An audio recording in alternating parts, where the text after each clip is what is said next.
Magandang gabi. Thank you very much everyone for joining us tonight. We have a very special guest. Kasama po natin ngayon ay si Representative Franz Castro. Of course, I think everyone is familiar with you, Congresswoman, because of your very active role dito sa mga investigations, all of this fiscalizer role that we're seeing from the opposition. But thank you so much again for joining us. I know maraming kayong ginagawa, very busy week ito. But Representative Castro, una-una, can you give us a little bit of background about yourself, especially yung mga mas kabataan natin, mga followers who are very excited to know more about our opposition figures? I think, of course, if it's Riza Ontiveros, some of our figures, maybe they're also known in their own ways, but we were hoping also to get to know you better also, Representative Castro. So how did you become Representative Castro? How did you become so involved dito po sa mga adhikain para sa ating mga guro and education reform? Well, galing ako, Richard. Thank you pala, no, sa pag-invite sa akin dito sa iyong very popular na program. Maraming mga followers at I am very privileged. So, ako ay talagang galing sa edukasyon sa education sector. Nagturo ako for 25 years, 21 years here in Quirino High School. So from teacher 1 up when I retired, naging master teacher 2 ako. So talagang halos 25 years ng buhay ko ay nasa paaralan, nasa pagtuturo. Pero bukod diyan, since 1989, naging aktivista rin ako. Membro ako ng Alliance of Concerned Teachers, isang progressive organizations of teachers and education support personnel from from preschool hanggang sa tertiary. So, yun yung So, kumbaga, doon ako nahubog ng aking pagiging aktivista. Bata pa lang ako, gusto ko na talagang mag-teacher. Ang first choice ko sana maging accountant, pero hindi ko na yun nagawa. So, na-inspire ako doon sa isang librarian na sabi, mag-teacher po kayo, ma'am. Mag-teacher ka na lang. Sabi, mag-teacher ka, i-apply kita sa PNU or PNC pa yun dati. Kaya yun, nag-take ako ng BSE Mathematics. At cum laude. Tapos natin. At cum laude. Yes. Nag-stop po kami sa inyo. Yes. BSE Mathematics. So yun, dahil mahilig ako sa numbers, so mathematics talaga yung pinili ko. Hanggang sa nag-masteral ako sa pamantasan ng lungsod ng Maynila. Mathematics education. Mathematics at master in mathematics teaching. So, yun yung background natin. And then, so, syempre, nakabit lagi sa aking personality na yung pagiging aktivista. No? Simula nung ako ay, by the way, estudyante pa lang pala ako, ay member na ako ng League of Filipino Students sa PNU. So, ayun. So, actually, yung free tertiary education, talagang obsession ko yan mula nung estudyante pa lang ako. At isa yan sa naging natupad yung pangarap ko na magkaroon talaga ng free tertiary education, quality tertiary education for our students, no, sa mga SUCs. So kasi nakita natin yung access ng mga bata. So kulang yung access sa tertiary education. Kaya talagang tuwan-tuwa talaga ako at very proud author of that law. So ayun, as a teacher, teacher leader ako, I led a union. So yun nga yung union ng ACT Teachers, Alliance of Concerned Teachers Union in the National Capital Region. This is the biggest union of government employees kasi malaki ang membership natin dito sa union. So nahubog ako doon sa syempre paggigiit ng mga karapatan, ng mga economic rights, democratic rights. So both for teachers, students. Okay? So yun yung aking training sa Alliance of Concerned Teachers. Na malaki yung naitulong Richard sa pagiging kongresista ko ngayon. Kasi yung experience ko, at least may proud ako na sabihin na yung aking sinasabi sa Congress ay danas ko. So kung ano man yung nararanasan ng mga teachers ngayon, danas ko yan. Kaya proud ako na sabihin na ito ako, alam ko yung nangyayari sa ating education sector, yung sitwasyon ng education. So yun, siguro sa mga students no na taga-subaybay, na ating taga-subaybay. Galing din pagpagsikapan natin talagang makatapos ng pag-aaral. Ako po galing ako sa mahirap. Ang tatay ko ay driver. Ang nanay ko dati ay house help. So yun yung pinanggalingan. Pero talagang ang tatay ko at nanay ko ay talagang gusto talaga nila yung makatapos yung kanilang mga anak sa pag-aaral. Kaya pinagsikapan ko po makapag-aral sa hirap ng panahon, nung panahon na yon na talagang at gusto ko rin yung pinag-aralan ko, magamit ko dun sa paglilingkod sa bayan, paglilingkod dun sa ating mga estudyante, sa mga kapwa ko teachers, at in general sa ating lipunan. So yun naman, yun yung essence ng aking existence. Kumbaga. So yun.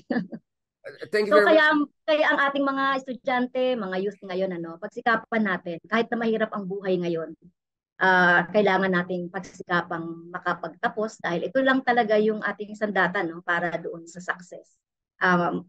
Madalas, di ba? Or generally speaking. So, yun yung yun yung nangyayari. Congressman, thank you very much for clarifying a number of things, including the fact na mahilig kayo sa numbers kasi mamaya pag-usapan natin yung numbers pagdating sa confidential fund, yung mga bagay na yan. But bago tayo pumunta dun sa mga hot topic issues, kasi kaya nga in-interview namin kayo because ayaw natin yung yung mga headlines lang. Gusto natin yung malalim na pagsusuri, no? Dun sa mga iba't ibang atikain nyo. Unang-una po, Congressman, pwede paki-explain sa atin ano po yung roots, no, at saka yung kasaysayan ng ACT Teachers Party List na ni-represent niyo po. Ano po yung mga achievements nila, yung context ng kanilang rise, yung mga kanilang advocacy throughout time. At bakit po mahalagang party list system? Dahil alam niyo naman, marami po ang nagkakaroon ng negative perception na sa party list system in recent years. Dati hindi nga alam ano yung party list. Ngayon, nung nalaman na dahil nga, yun nga, let's be honest, parang binababoy ng mga trapos, di ba? Parang ginagamit yung party list as a cheapang way of getting into power. So kayo po na legitimate, authentic talaga na taga-grassroots po, no? Na isang legitimate advocacy group, no? Pwede niyo po explain sa atin yung kahalagaan ng party list in your experience at saka yung ACT Teachers Party List, how important this has been to education reform sa Pilipinas? So before na nagkaroon ng ACT Teachers Party List, nasa pa ako sa Alliance of Concerned Teachers. Pag meron kaming mga advocacy, gusto nating maging batas, lalong-lalo na yung pagtaas ng sweldo, ng mga benefits, ng mga teachers. So talagang lumalapit kami doon sa mga friendly na mga congressmen and women, pati sa mga senador.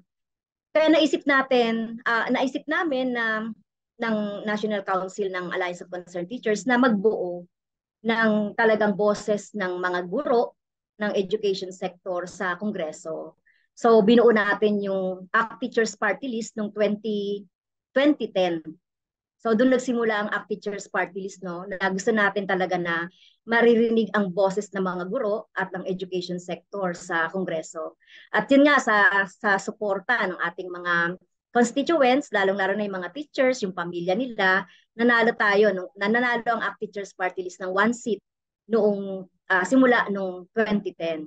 So ang advocacy ng ACT Teachers Party List ay mainly to increase yung mga economic benefits, economic rights ng mga teachers at saka yung mga education support personnel. So yun yung primary. Pangalawa, syempre yung mapabuti yung sistema ng ating education. Okay? Magkaroon ng kalidad na edukasyon na talagang katulad ng ina-advocate ng Alliance of Concerned Teachers, ina-advocate din namin yung mass-oriented, scientific, and nationalist education para sa lahat. So, ibig sabihin natin na yung edukasyon dapat magsilbi siya sa ating bayan at hindi ito magiging balon lang ng kumbaga mga parang sa labor market, no? Gusto natin yung ating mga mag-aaral. Hindi lang. Oo. Yes, okay. So yun, ina-advocate natin yun na magkaroon talaga ng kalidad na edukasyon, free para sa lahat, at saka yung nationalist, mass-oriented, accessible ang edukasyon. At syempre, number three, dahil alam naman natin na ang sektor ng edukasyon, ang teachers ay hindi siya nag-iisa sa kanyang kinalalagyang lipunan.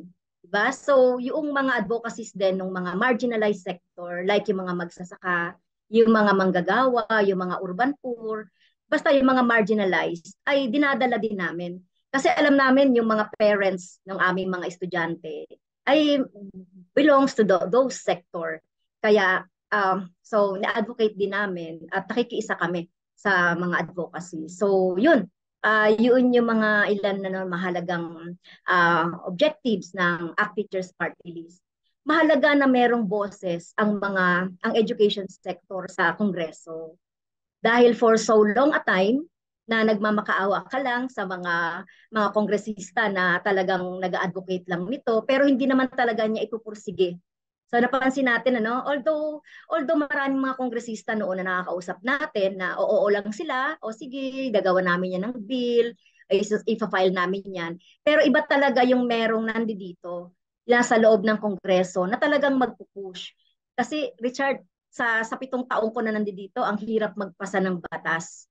Kung ito lang ay pababayaan mo siya on a regular process. So kailangan mong sumulat, ako naglalabi ako sa Senate, naglalabi ako sa kapwa ko mga kongresista na sa mga bill.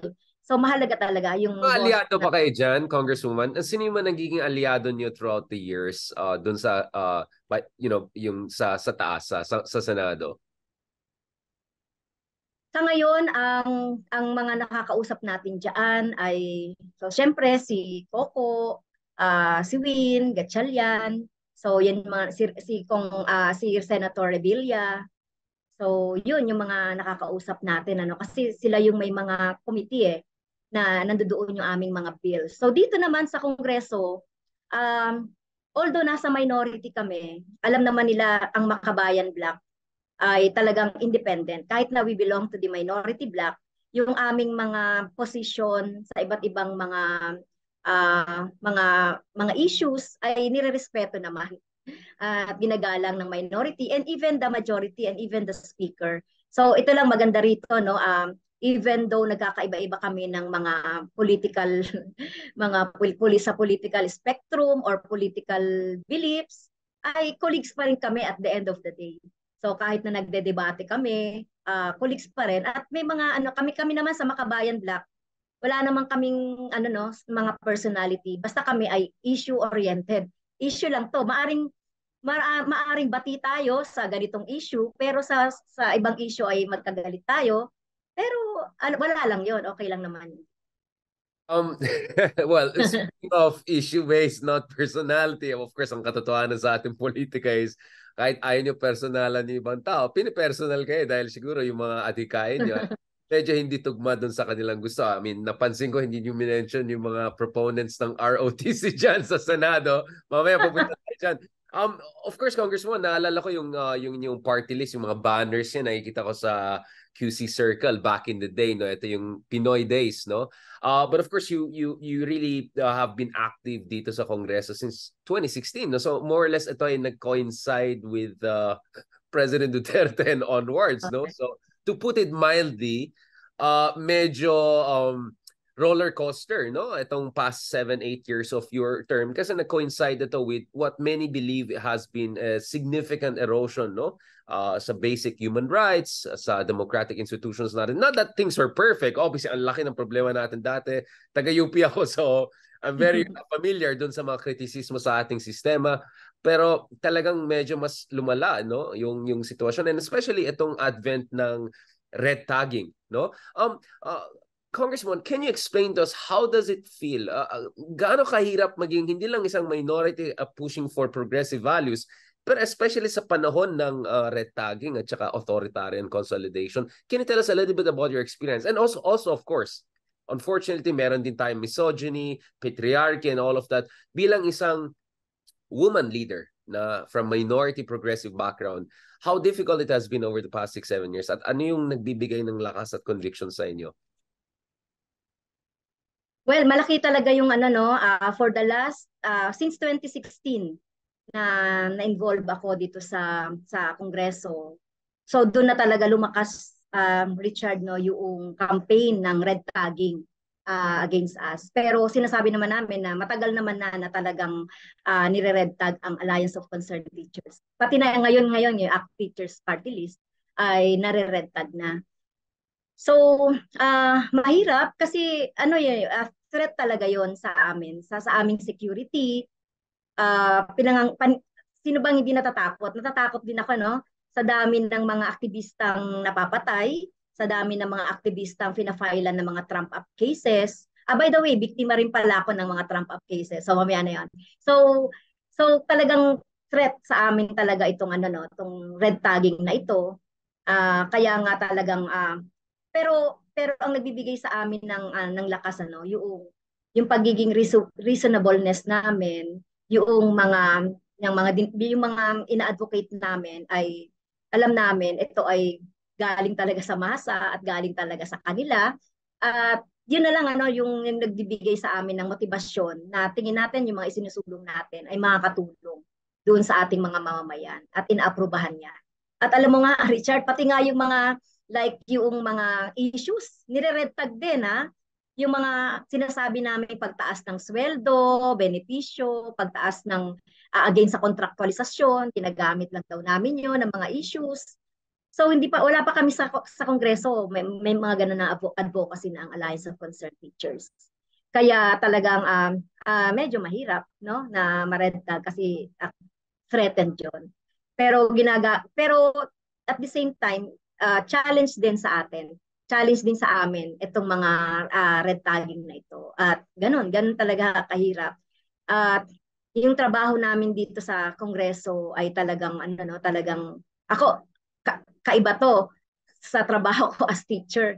So talagang pinag-aaralan natin, natututo tayo dun sa trabahong ito. At syempre, ini-enjoy na rin natin. Kasi ang mga tao, talaga namang ano no, makikita mo sa kanila kapag nag-ano ka ng mga issues o nagsusulong ka ng mga issue. Lalong-lalo na malapit sa kanila, malapit sa sikmura, malapit sa kanilang mga benepisyo, ay talagang sinusubaybayan ng mga tao. Yun lang naman yung nagbibigay sa amin ng push at talagang ng tulak para kami ay magpatuloy sa aming ginagawa dito sa Kongreso. Yeah, I mean just a reminder no, hindi lang po sa mga issue ng edukasyon, yung of course yung minimum wage sa ating mga nurses, isang napakamahalagang issue din especially during the pandemic and all these problems na meron tayo sa healthcare sector. Pero pati dun sa ABS-CBN franchise, no, kayo po yung isa sa mga very prominent advocates for freedom of media, not to mention of course dun sa also anti-terror bill, no, isa kayo sa opponents no at critics nito. So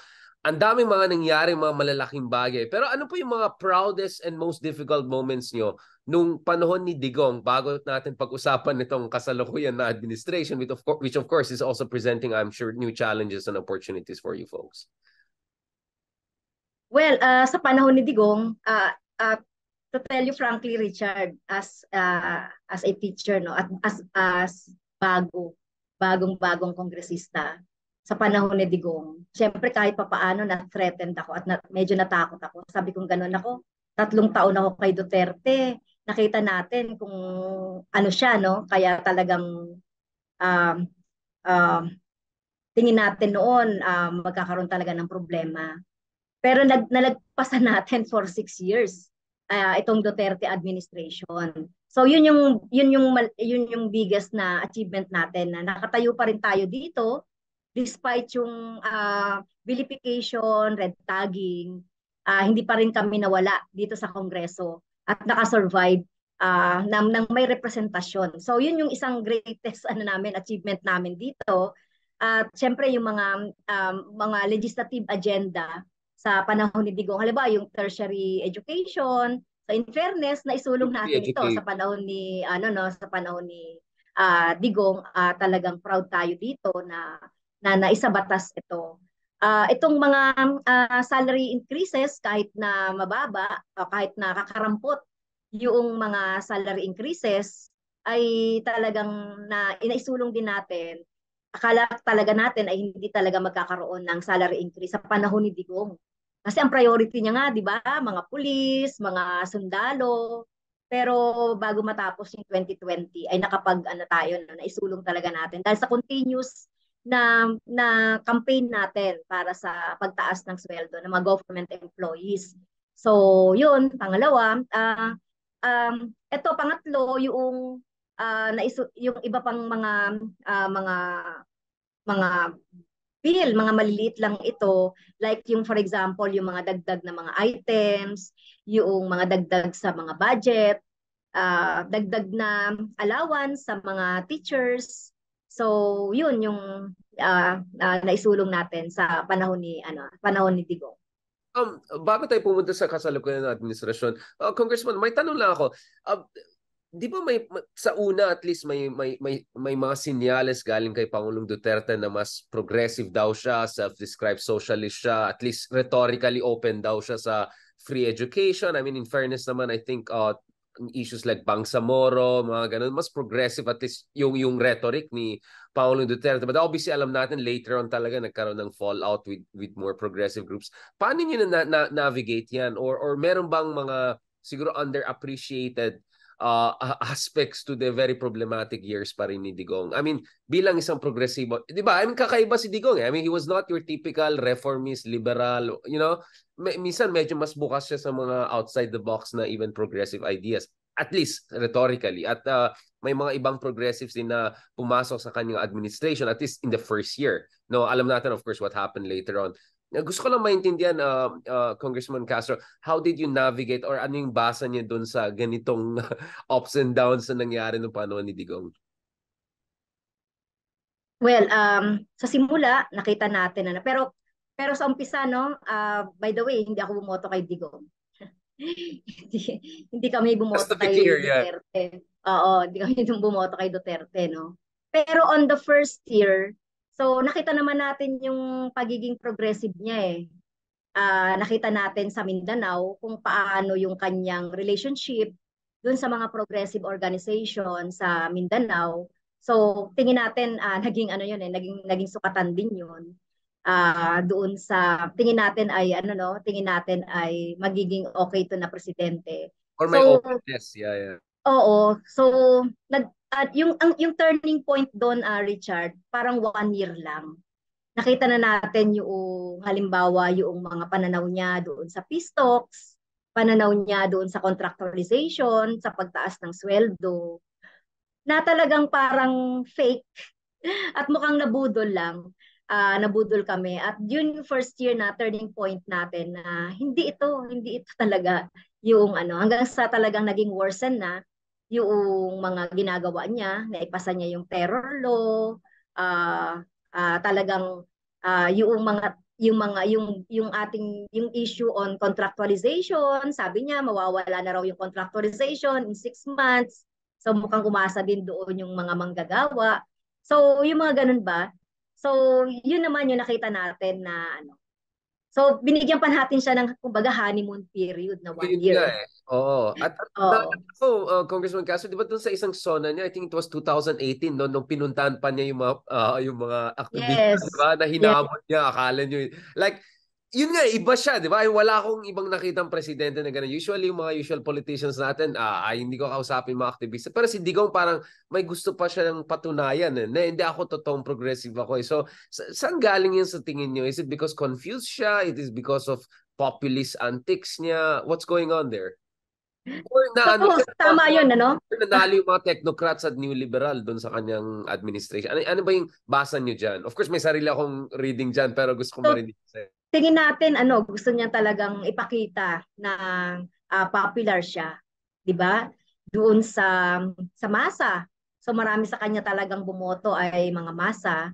At yun na nga, yung pagpunta niya halimbawa doon sa isang zona na lumapit talaga siya sa isang at yung ano no yung rally ay lumapit talaga sa ano sa harap ng ng batasan. So yun lang yun pero hindi rin naman ito na-sustain. So dumaan ng mga panahon na-influence din siya or talagang meron na talagang uh, siguro hindi lang namin nabasa na talagang parang ginamit niya lang yung pagiging popular niya or pagiging populist niya para lumapit sa masa. Pero sabi ko nga kanina, parang nabudol or nabudol ang taong bayan sa ganung gesture at ganung mga sinasabi. Kaya lumabas din naman yun na Richard sa mga nakalipas na mga taon na yung tunay na kulay ng Duterte uh, uh, ng Duterte administration. So, ayun. Trahedya ba yan para sa inyo? Isa bang trahedya yung nangyari in a sense na meron opening, meron moment sana for something different? Kasi familiar naman po ako dun sa kritisismo nyo nung panahon ng mga dating administration, especially panahon ni Pinoy, yung idea na he never went far enough, na standard reformist politician. Pero kay Digong para may promise or may moment or at least 'di ba yun yung basa initially, 'di ba? Yes, siguro in fairness naman in terms of peace talks. Okay? Sa peace talks parang yung socio-economic reforms nagkaroon ng draft at nung panahon na yon na bago niya tinigil or unilaterally tinigil yung peace talks, meron na sanang narating may draft na kasi na socio-economic reforms. So talagang hindi lang namin inasahan na talagang ititigil niya yung peace talk. So akala namin ay magtutuloy-tuloy na. So yun yung nakita nating isa sa naging tingin natin ay maganda na sana kung nagtuloy-tuloy itong peace talks. At ayun nga, pagkatapos na tinigil niya yung peace talks, yun na naging nightmare na sa mga aktivista. Nandiyan na yung talagang extrajudicial killings. Nakita natin doon kahit na yung kanyang drug war, di ba? Naging fake din ito na talagang masusugpo niya yung drugs. Ang mga napapatay mostly ay mga mahihirap. Okay? Hindi naman niya nasugpo yung drugs o hindi naman siya nakahuli ng mga big fish na mga drug lord. 'Di ba? So talagang yung human rights violation sa panahon ng kanyang drug war. So yun din yung nagpa-off sa amin. Aba, sabi natin mga tao pinapatay. So sabi natin ay wala na. Hindi talaga ito yung hindi talaga totoo itong presidente na ito kasi 'di ba, yung mga biktima niya ay mga poor, anti-poor itong drug war na ito. So, yun yung nagpa-turn off ng husto sa amin kay Digong.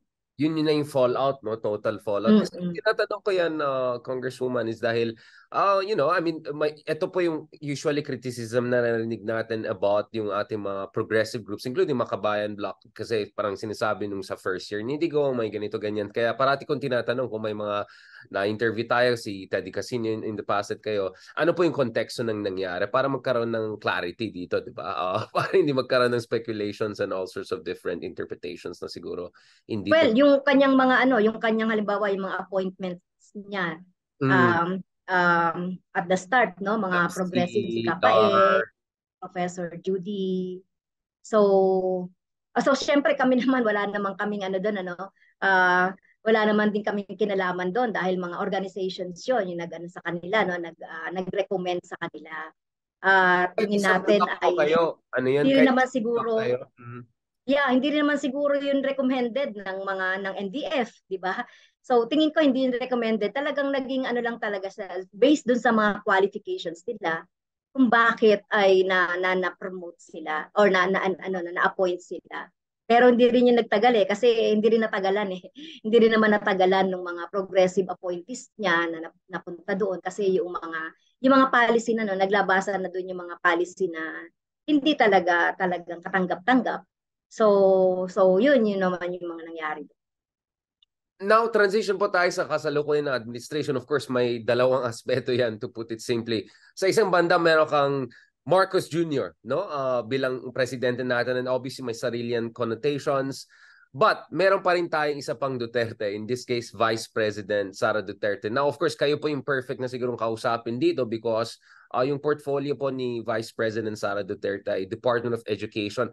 Bago natin pag-usapan ito yung siguro mga points of divergence nyo with the current Vice President Deputy Secretary, gaano kalalim ba itong problema ng edukasyon sa Pilipinas? Dahil kung tinignan mo yung mga indicators like yung World Bank study dun sa functional literacy, whether ito ay PISA study, it's even worse than we thought, no, ako kasi nagtuturo ako sa university at saka graduate school. So actually hindi pa ganun kalalim yung intindi ko dun sa basic education program natin. Pero kahit kami dun sa university, napapansin namin yung mga susunod na henerasyon hindi na susustain yung quality na in-expect namin even dun sa mga elite universities, quote unquote, na kung saan meron tayong karanasan. Gaano kalalim itong problema sa basic education po despite yung free education legislations and some of the important things po at yung mga adhikain nyo na successful throughout the Duterte years? Yes, talagang sa basic education, malalim talaga yung learning crisis natin. At naging worsen pa yan noong panahon ng pandemic. Okay, so bago mag-pandemic, there is a decades of abandonment, no, ng estado doon sa education. So bakit natin nasabi ito? Dahil in terms of budgeting, although malaki yung budget ng Department of Education or the education sector in general, pero hindi pa rin ito natutugunan yung totoong kailangan ng ating educational system. So nandyan pa rin perennial, yung kakulangan ng facilities, kakulangan ng mga classrooms, kakulangan ng mga teachers. At ito nga, yung isa sa problema, no, pati mga education support personnel, yung mga trabaho nila, ginagampanan na rin ng mga teachers. At tapos, siyempre yung policy on the class size at iba pa.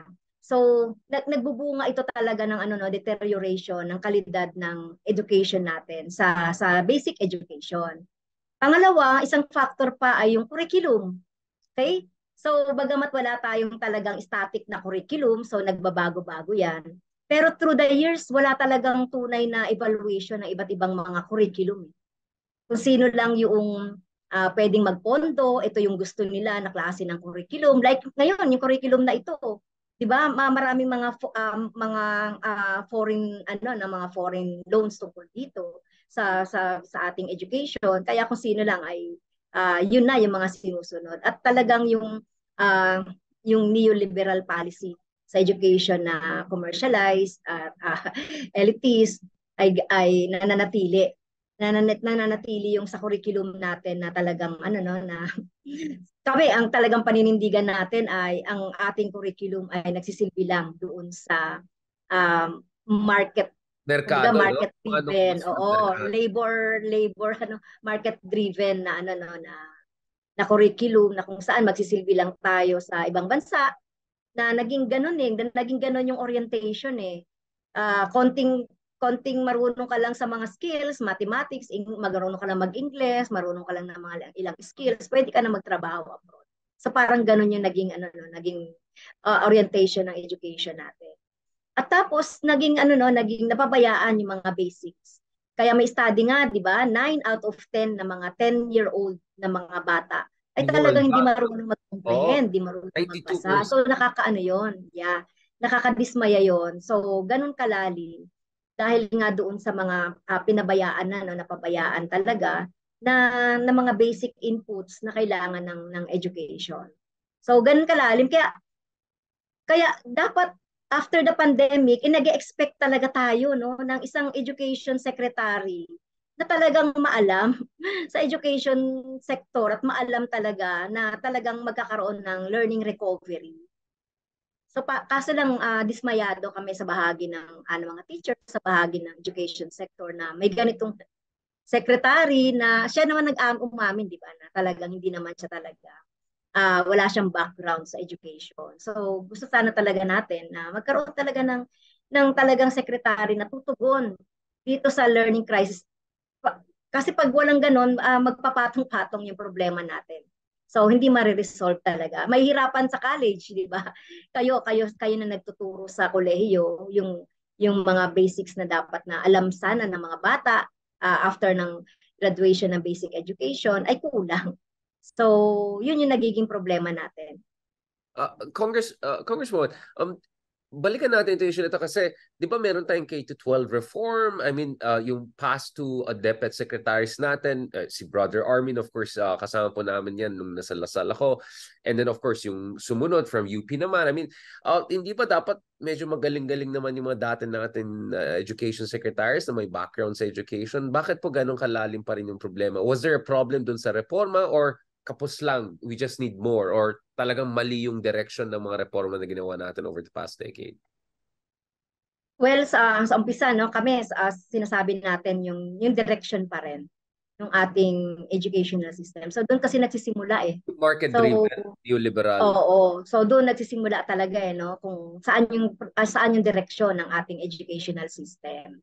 So yun yung nagiging problema. Although tama ka, may mga educators naman talaga tayo. Before that, ito sana yung K to 12 program, bagamat sinasabi nating i-overhaul yan, pero kung i-implement lang halimbawa yung ng maayos itong K to 12 program na ma-equip yung mga bata so that they could be ready sa college work, they could be ready to work, 'di ba? On the job, they could be ready doon sa iba pang mga track. Ay kaya lang ang problema hindi gaanong na-implement ito ng maayos eh, lalong-lalo na yung senior yung senior high school. So yun yung nagiging isa sa mga problema natin. At syempre, uh, paano ba nagkakaroon talaga ng basic problem na hindi nakakapagbasa ang mga estudyante natin? Eh paano ba naman matututukan ng teacher ang mga estudyante? 50 students per class. Pumunta ka dito sa batasan, yung kalahati ay 40, yung kalahating side ng room ay 40. 'Di ba? So paano matututukan talaga yung mga basic na skills, numeracy and literacy skills na dapat na matutunan ng bata. Tapos maya-maya papatawag pa yan ng principal, gagawa ng mga reports, yung mga clerical na mga work, 'di ba? Minsan nga madaming mga kalokohan na mga kumbaga yung mga pinagagawa sa mga teachers na later on naman hindi naman ito ginagamit o hindi naman ito talaga na-evaluate. So ganun yung sistema. Tapos may mga teachers pa tayo, hindi ka maniniwala, Richard. Mga teacher na nagtuturo na hindi naman nila major or Oo. specialization. So basta may teacher lang diyan, 'di ba? So parang ganun yung nangyayari. So kung ganun parati yung sistema at nananatili itong ganitong sistema, hindi tayo makakapag-expect talaga ng kalidad ng edukasyon at talagang yung literacy numeracy na basic skills ng mga bata ay hindi talaga natin makukuha yon kung ganun talaga yung system. Oh, I mean, Congressman, kaya nga kayong gusto kong kausapin kasi kayo po ay may education background, di ba? I mean, ayoko naman maging elitist in the sense na dapat talaga may education background ka para lang magkaroon ng, I don't know, reasonable na assessment dito. Pero sa lalim ng problema, actually, to be honest, may isang ambassador na nakausap natin na galing sa isang bansa na gusto tumulong sa atin, no? Ang description po niya sa ating education system is a ticking time bomb. In a sense na itong problema na to ay lumalalim at mas lalo ma-feel natin in the next 5 to 10 years, no, especially yung napaka-negative impact nung pandemic, yung digital divide and all of those things na nangyayari. At of course ako tinitignan ko rin yung ASEAN at paano tayo napag-iwanan ng mga ibang kapitbahay natin. So lalo na reinforce, no, yung mga inequalities, but what you're saying, Congresswoman, is that wala naman problema dun sa blueprint ng K-12. At mukhang magandang intention, medyo maayos yung blueprint. Ang problema talaga implementation ulit. Kulang ng funding, kulang ng follow-through. Ito po ba yung sinasabi niyo? Just to be clear about this. Yes, o kung talagang kung talagang mai-implement lang ito ng tama. So ma-achieve siguro natin yung sinasabi natin na yung bata pagka-graduate ng K to 12 ay ready for work na siya. Hindi na siya hanapan ng ng mga employer niya, 'di ba? Kung gusto niya magtrabaho, hindi na siya makikita na kulang pa rin yung skills niya. Okay? So halimbawa, yung mga bata na gumagraduate ng K to 12, kung hindi sila nakakapasa doon sa national certification, 'di ba? Sa mga work ay hindi sila tatanggapin ng mga empresa o hindi sila tatanggapin ng mga kumpanya kasi kulang din ng mga certification, etc. Kulang din yung mga skills. Kaya gusto natin talagang ma-overhaul ang educational system. Hindi lang talaga yung curriculum ang dapat na tignan. Tignan din natin yung mga inputs sa educational system. So, yun yung dapat natin tignan, yung infrastructure, yung mga teachers, training ng mga teachers, di ba? At syempre kung paano din yung mga bata natin napapag-iba-iba sila according to sa kanilang mga interest.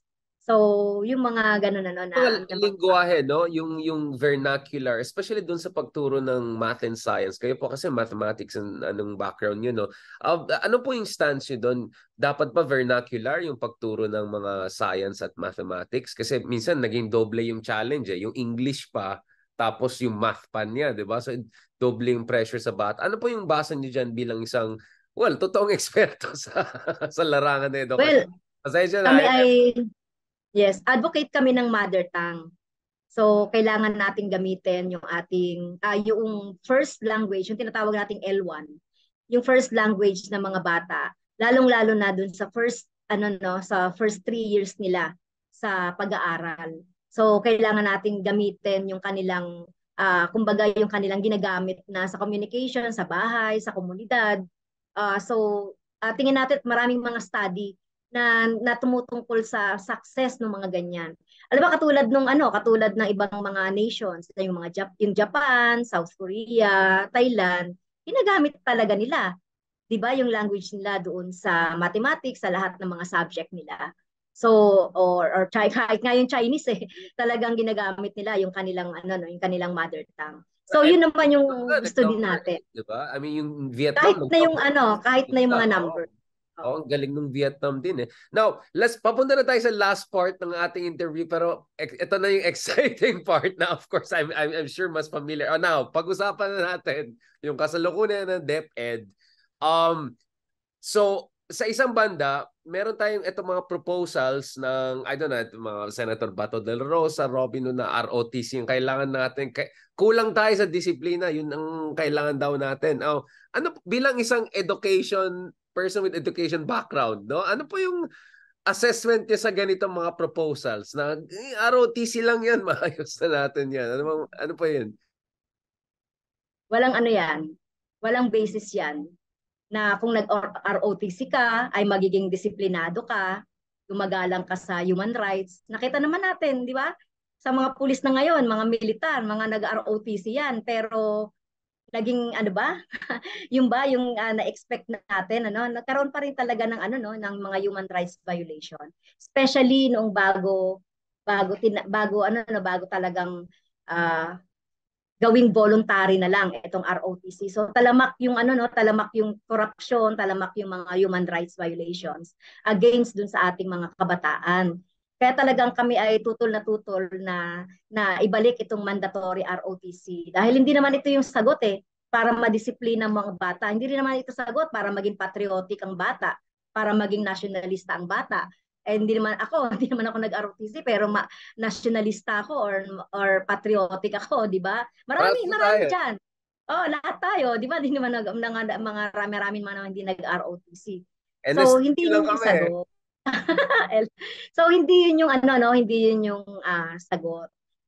Kaya talagang nananatili pa rin yung aming posisyon. Nagawin lang itong voluntary dun sa mga gusto talaga ng mga at talaga interesado, may kakayanan physically ng mga training dito sa ROTC. Pero hindi to dapat na imandato para makuha mo yung yung pagiging nationalistic, patriotiko ng mga bata. Hindi naman sa ROTC natututunan yan mula pa sa pagkabata yan, di ba?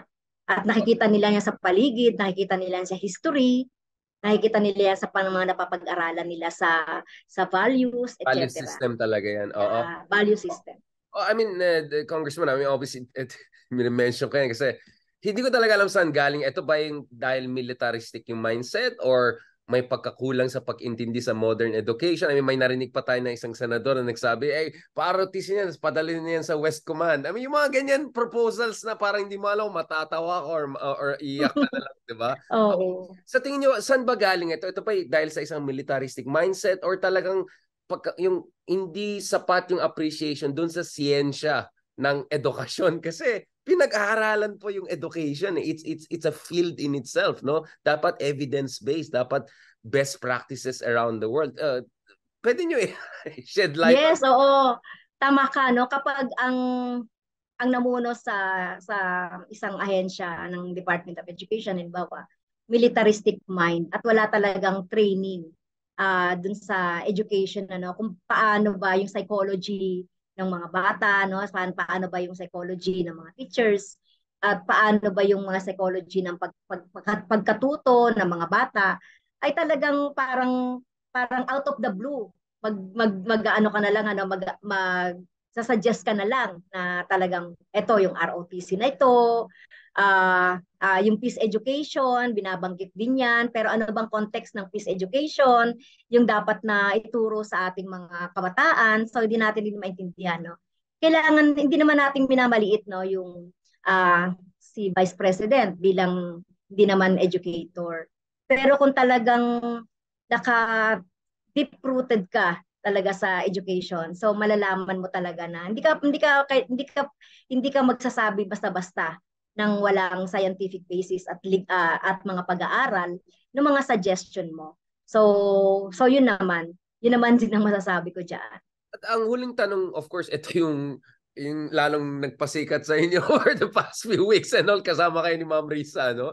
Ito ng confidential fund. At of course, sa tingin ko, mas karapat dapat na kausapin din namin kayo. Kasi ito yung accusations na may recruitment nang nangyari, may manipulation ng mga bata, may mga NPA, yung mga ganyan. So kailangan ng confidential fund. Of course, pati yung DND secretary natin, sabi niya, siguro kailangan. Ako naman, of course, dun sa aking larangan, para sa akin, kung may intel fund ka, bigay mo sa mga security agencies para depensahan tayo sa West Philippine Sea at saka yung mga totoong problema tayo. I mean, yung eskwela ba, yung sektor ng edukasyon, ito ba yung dapat isang sektor ng intelligence gathering, securitization? Ano po yung stance dito sa confidential fund, recruitment, NPA, itong diskurso na ito? So una-una, Richard, walang basis yung sinasabing recruitment ng mga bata na NPA sa basic education. Ibig sabihin ba sa elementary, nare-recruit mo na as NPA yung mga bata na kailangan mo talaga ng tiktikan o kailangan mong subaybayan o i-surveillance? Ang mga bata sa basic education, less than 18 years old yan. Ang alam ko na nare-recruit ng NPA ay 18 years old pataas. Sa mga kolehiyo, tingin ko, di ba, sa mga nababasa ko, hindi yan nagre-recruit ng 18 below 18. So parang imposible na sabihin na nagre-recruit sa basic education, ano? So ayun, yun yung sinasabi natin. Itong confidential funds, well, ginagamit daw ito sa mga projects, programs and activities ng Department of Education. So tinututulan natin ito dahil unang-una hindi mandato ng Department of Education na mag-surveillance. Ito nga, 150 na to, mas malaki pa nga itong budget na ito doon sa mga NICA, sa NSC, na talagang merong mandato. Natrabaho talaga nila yan. Natrabaho talaga nila yan. I mean, Coast Guard na 10 million lang. Yung 150 sa Department of Education as confidential fund is too much. Saka dapat wala yan. Dating Vice President Lenny nga, talagang hindi sila talaga nag-request ng pondo na yan kasi hindi naman talaga doon sa Office of the Vice President ka, yung 500 million, na hindi talaga. Kasi wala namang mandato ang Office of the Vice President na magtiktik or mag-surveillance. Actually, ano ba mandato ng Vice President? Spare tire lang yan. Yun ang sinabi nila, Duterte. Yeah, spare tire lang yan. Actually nga, yung mga sinasabing mga socio-economic na mga activities na ginagawa, ay ginagawa na yan na ibang ahensya. Diba? So mag-aantay lang dapat itong OBP na to ng may mamamatay na presidente. Diba? So parang nag-overboard talaga ang kasalukuyang Vice President doon sa kanyang doon sa kanyang function. Actually, kahit nga sa administrative code, wala namang binabanggit din na pwedeng trabahuin ng Vice President kasi katulad nga na sinabi ko, spare tire lang yan, napapalit lang sa presidente just in case na may mangyari. So, kaya hindi dapat na nabibigyan ng confidential fund itong Office of the Vice President at itong lalong-lalo na itong DepEd. Last point, ano po yung gusto niyong makita sa Department of Education po over the next 4 or 5 years sa ilalim ng Marcos Jr. administration? I mean, of course, medyo iba naman yung mukhang tono ni Marcos Jr. mismo. No? I'm not sure that Duterte and Marcos is 100% na-aligned sa lahat. may complicated alliance sila ngayon. But ano gusto niyo makita over the next 5 years po para hindi ganun kalalim yung problema natin? Kasi grabe yung ugat ng problema sa education system eh. Ano po yung gusto niyo mangyari? At saka yung magiging Yes. advocacies niyo rin sa lehislatura po? Kung yung kasalukuyang department secretary pa rin yung uupo up to the next 5 years. So tingin natin na militaristic mind. So tingin natin ay hindi talaga masosolve yung economic crisis. Magiging mabagal Education crisis. itong learning crisis pala. I mean, talagang hindi talaga natin masosolve itong learning crisis natin at yung learning recovery natin ay magiging malabo kung ganyan pa rin yung sorry I'm very frank, talagang kung ganyan pa rin yung mind ng secretary talagang malabo talaga tayo magkaroon ng learning recovery.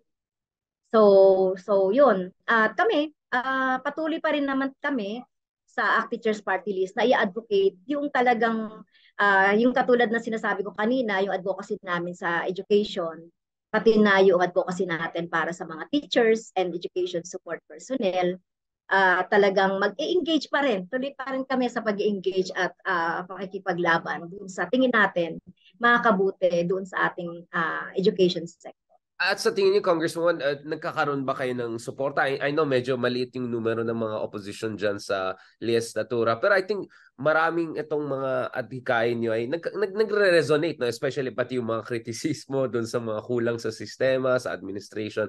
Mukhang nagre-resonate naman. Nakitang-kita namin yan sa online, sa news.